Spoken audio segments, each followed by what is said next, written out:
Friends, I hope you all are doing good. आज हम president की पावर्स जानेंगे अंडर इंडियन कॉन्स्टिट्यूशन। हम इन फॉलोइंग हेड्स में डिवाइड करके पढ़ेंगे: administrative, military, legislative, judicial and some miscellaneous powers. President is the first citizen of our country. Article 53 कहता है कि यूनियन की सारी एग्जीक्यूटिव पावर प्रेसिडेंट के पास रहेंगी एंड सारे executive action government of India के प्रेसिडेंट के ही नाम पे किए जाएंगे। Ram Jawaya versus state of Punjab में सुप्रीम कोर्ट ने एग्जीक्यूटिव पावर डिफाइन करी है। एग्जीक्यूटिव पावर जनरली वो होती है जो लेजिस्लेटिव और जुडिशियल फंक्शंस गवर्नमेंट के हटाने के बाद रेसिड्यू बचता है, subject to provision of constitution of course. और ये एक एग्जॉस्टिव डेफिनेशन नहीं है बिकॉज ये इतना सिंपल टॉपिक नहीं है। आगे बढ़ने से पहले यू शुड नो दैट ये जितने भी पावर्स प्रेसिडेंट के पास हैं ये अपने इंडिपेंडेंट डिसीजन या डिस्क्रिशन में एंजॉय नहीं करते। Article 74 states that he shall exercise these powers on aid and advice of council of minister and prime minister। 1976 के अमेंडमेंट के पहले ऐसा कोई एक्सप्रेस प्रोविजन नहीं था कॉन्स्टिट्यूशन में जो कहता था कि एड एंड एडवाइस पर ही एक्ट करना होगा प्रेसिडेंट को, बट ये जुडिशियली इस्टेब्लिश्ड था including this case law which I have mentioned. So it can be said when we discuss the powers of president under Indian constitution, हम ये जान रहे हैं कि गवर्नमेंट ऑफ इंडिया के पास क्या पावर्स रहेंगी। Now moving on to first head, administrative powers।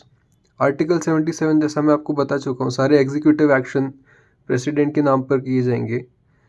Then article 78 states that president has the right to be informed about affairs of the union.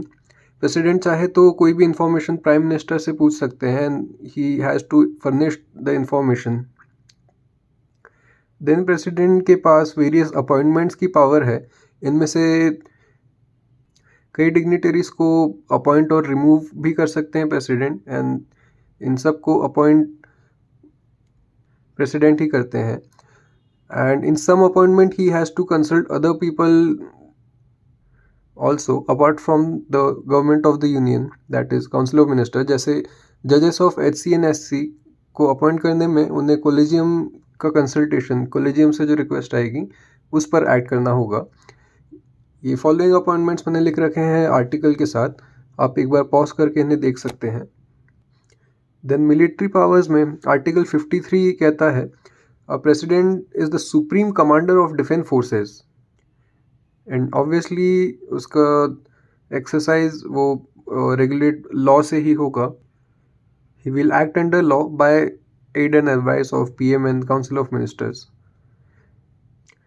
Moving on to legislative powers, ये थोड़ा बड़ा topic है।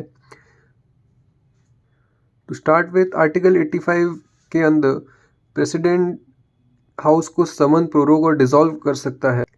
Summon means to call for the sitting of a house, prorogue मतलब अगले session तक house को adjourn कर देना, एंड डिसॉल्व मतलब हाउस को ख़त्म कर देना। देन नेक्स्ट सिटिंग नई सरकार के आने पर होती है। राज्यसभा डिसॉल्व नहीं होती because it is a continuous house. Lok Sabha can be summoned, prorogue और डिसॉल्व। राज्यसभा में सिर्फ समन और प्रोरोगेशन होता है।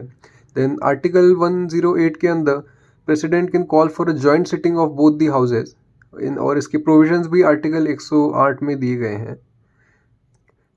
आर्टिकल 86 के under he can ensure the attendance for joint sitting और टू एड्रेस द हाउस, और वो हाउसेस को मैसेज भेज सकते हैं जिसका reply with in reasonable time आना चाहिए। आर्टिकल 87 स्टेट्स दैट ये स्पेशल एड्रेस या फिर opening speech after each general election और हर साल के फर्स्ट सेशन में प्रेसिडेंट ही करेंगे। इसके अलावा प्रेसिडेंट नॉमिनेट कर सकते हैं कुछ मेंबर्स को। आर्टिकल 80 के अंदर 12 मेंबर्स को राज्यसभा में नॉमिनेट कर सकते हैं, और आर्टिकल 331 के अंदर 2 मेंबर्स को लोकसभा में नॉमिनेट कर सकते हैं। जो 12 मेंबर्स राज्यसभा में नॉमिनेट होंगे वो इन फॉलोइंग फील्ड में एक्सपर्टीज़ होने चाहिए या फिर डीप स्टडी और एक्सपीरियंस वाले होने चाहिए फॉलोइंग फील्ड में। एंड आर्टिकल 331 के अंदर अगर प्रेसिडेंट को लगता है कि Anglo Indian community adequately represented नहीं है पार्लियामेंट में, तो एंग्लो इंडियन कम्युनिटी के 2 मेंबर्स वो लोकसभा में नॉमिनेट कर सकते हैं। देन कुछ बिल्स ऐसे होते हैं जिन्हें प्रेजेंट करने के लिए किसी भी हाउस में प्रेसिडेंट का रिकमेंडेशन ज़रूरी होता है।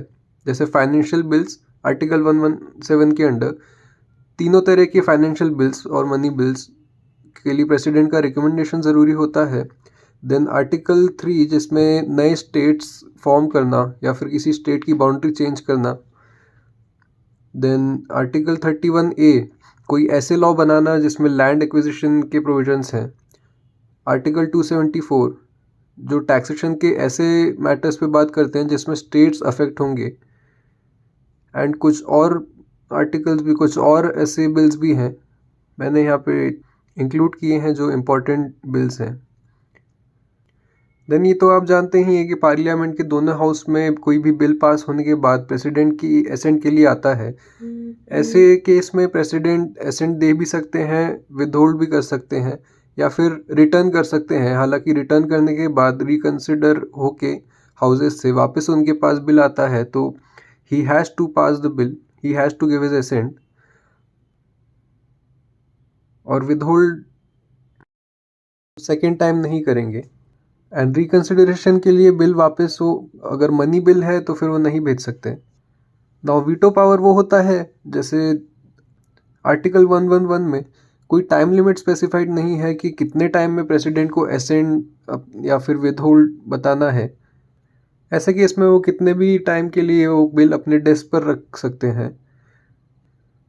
1986 में प्रेसिडेंट जेल सिंह ने अपनी वीटो पावर यूज़ करके बिल को पॉकेट में ही रखा, जो बिल कभी पास नहीं हो पाया। Then under article 123 president has the power to make ordinances जो लॉ होते हैं अर्जेंट नीड को देखते हुए बनाए जाते हैं, ऐसे केस में जब पार्लियामेंट सेशन में ना हो।